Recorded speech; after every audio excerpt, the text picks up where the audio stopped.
Halo teman-teman semuanya, jumpa lagi bersama saya Bastian Sebo.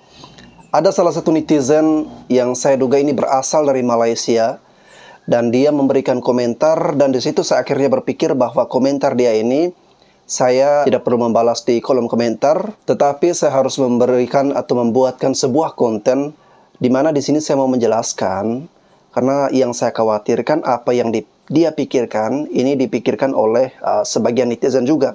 Dia memberikan komentar seperti ini. Maaf, bukan menghina, keadaan seperti tahun 70-an di Malaysia, agak jauh kemajuannya. Nah, ini yang menurut saya, netizen yang berkomentar seperti ini, mereka belum paham ya. Mereka belum memahami bagaimana kultur budaya ataupun situasi, suasana, ataupun ya kehidupan masyarakat Indonesia itu sendiri. Saya pernah nonton salah satu konten dari YouTuber Korea ya. Dia pernah datang ke Indonesia, dia lancar berbahasa Indonesia. Di dalam salah satu kontennya dia pernah menjelaskan seperti ini ya. Kalau ada netizen yang menanyakan dia bagaimana budaya orang Indonesia atau bertanya yang terlalu jauh tentang Indonesia, dia dengan rendah hati mengaku bahwa pertanyaan seperti itu dia belum bisa menjawab karena dia sendiri belum mengeksplor Indonesia secara menyeluruh ya teman-teman. Ini berbeda dengan beberapa YouTuber di Malaysia ya. Mereka belum mengeksplor Indonesia secara menyeluruh, cuma di kampung halamannya, tetapi so mengetahui tentang Indonesia, menjelaskan bahwa Indonesia seperti ini, seperti itu, seperti ini. Padahal mereka sendiri dari Sabang sampai Merauke belum pernah datang mengunjungi tempat-tempat yang ada di Indonesia.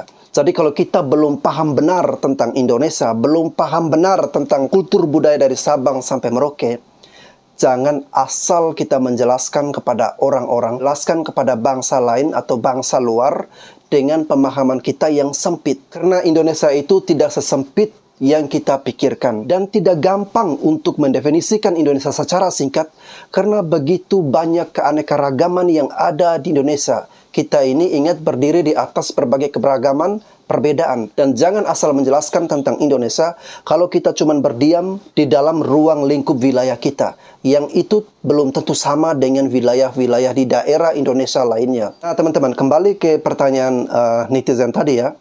Jadi dia bertanya, maaf bukan menghina, keadaan seperti tahun 70-an di Malaysia agak jauh kemajuannya. Ya, ini komentar dari video saya sebelumnya. Itu video yang sudah saya react ya, dari Kak Lucy dan Kak Alvin, bagaimana suasana di kampung Kelitei ya.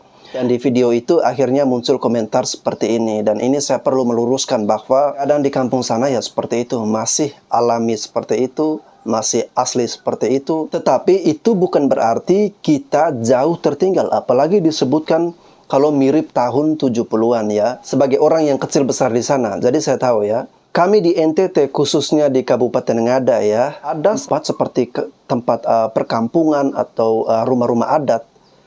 Di situ tidak bisa dibangunkan bangunan sembarangan. Khusus untuk perkampungan adat, dia harus berusaha untuk mempertahankan keasliannya.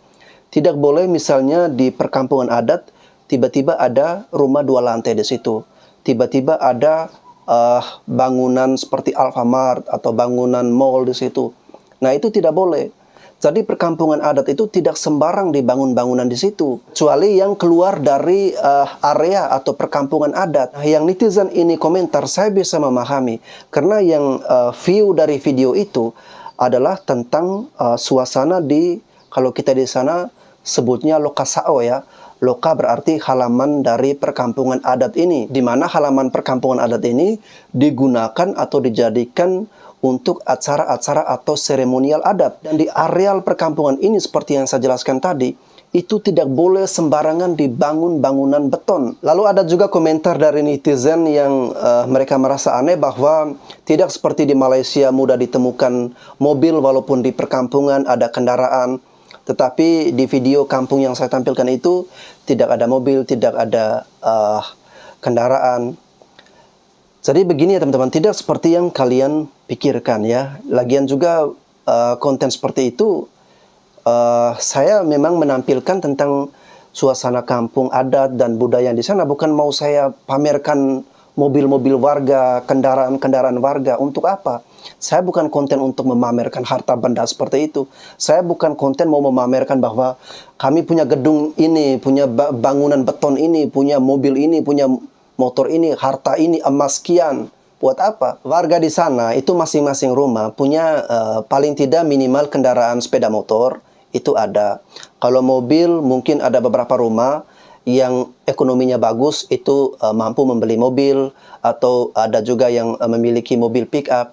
Itu ada teman-teman ya. Jadi kalau di areal perkampungan adat itu, ya tidak boleh terlalu ditonjolkan tentang kemewahan, tentang modernisasi.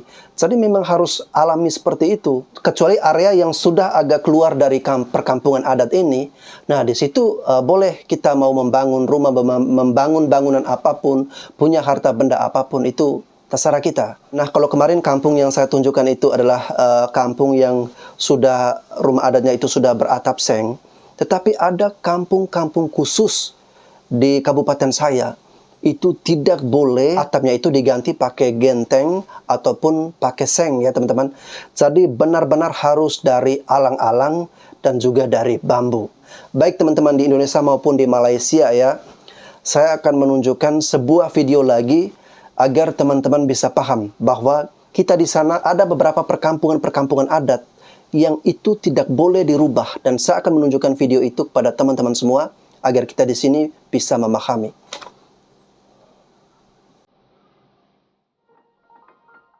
Nah, ini adalah perkampungannya ya teman-teman. Selamat datang di Kampung Kemarin Bena. Kampung Kilitei, ini Kampung Bena. Sebuah kampung adat di kaki Gunung Inerie, Nusa Tenggara Timur. Dikelilingi pohon beringin dan bambu yang begitu rimbun. Dari jauh, tampak bagi sebuah bahtera yang bersauh di atas bukit.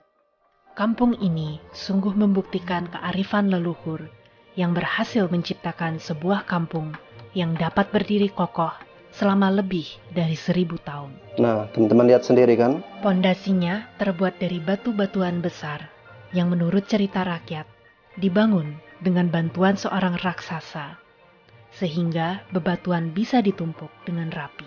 Pondasinya bukan dari beton, tetapi dari batu. Pembangunan kampung ini berpedoman pada arah tradisional Bena, yaitu Bala Ola, di mana pola kampung Bena terdiri dari 2 baris yang sejajar berhadap-hadapan dan mengarah kepada Kisaloka atau ruang terbuka pada area tengah kampung.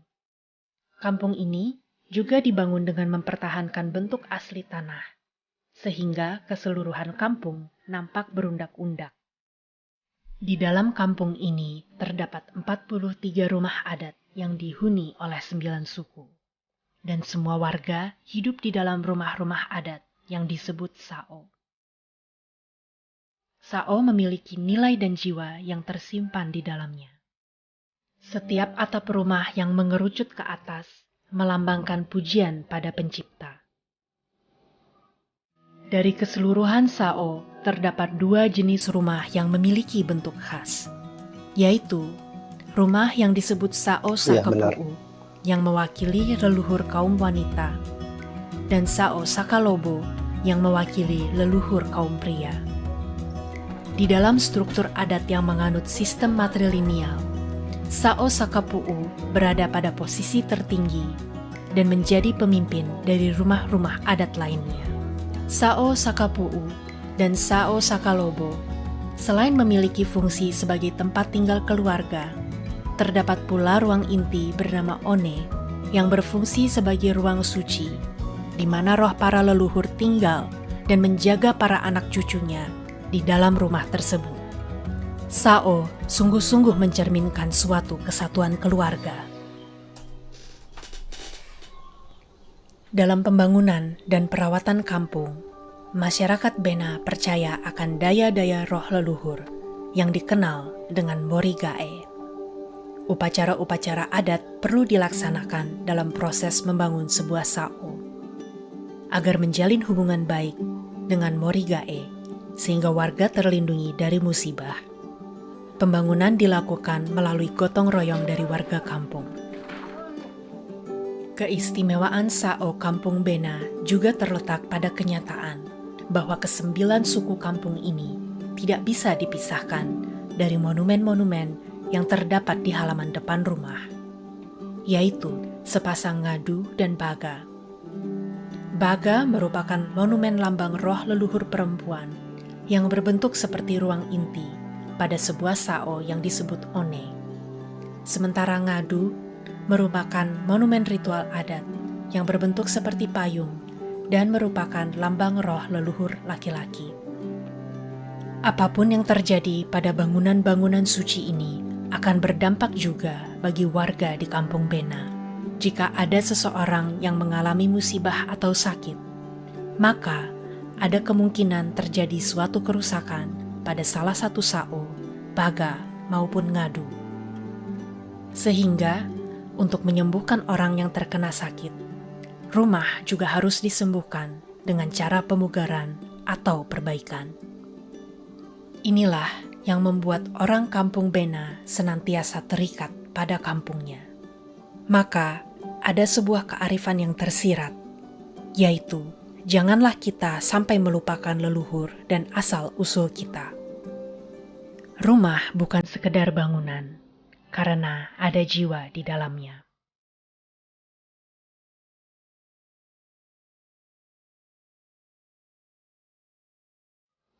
Oke. Nah, itu tadi teman-teman.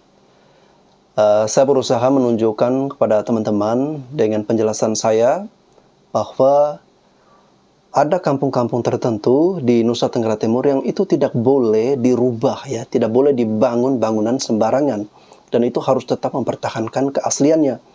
Makanya kalau teman-teman yang tidak jeli atau tidak paham tentang hal itu, pasti akan melihat dan menilai bahwa ini tertinggal nih, ini jauh dari kemajuan. Jadi bukan seperti itu cara berpikirnya atau mindset yang kalian pahami, itu bukan seperti itu. Tidak seperti yang kalian pikirkan. Indonesia tidak sesempit yang kalian pikirkan. Indonesia ini luas, Indonesia ini berkeanekaragaman. Makanya jangan mudah percaya ya dengan YouTuber yang cuman di kampung halamannya, dia belum pernah menjelajah ke daerah-daerah lain.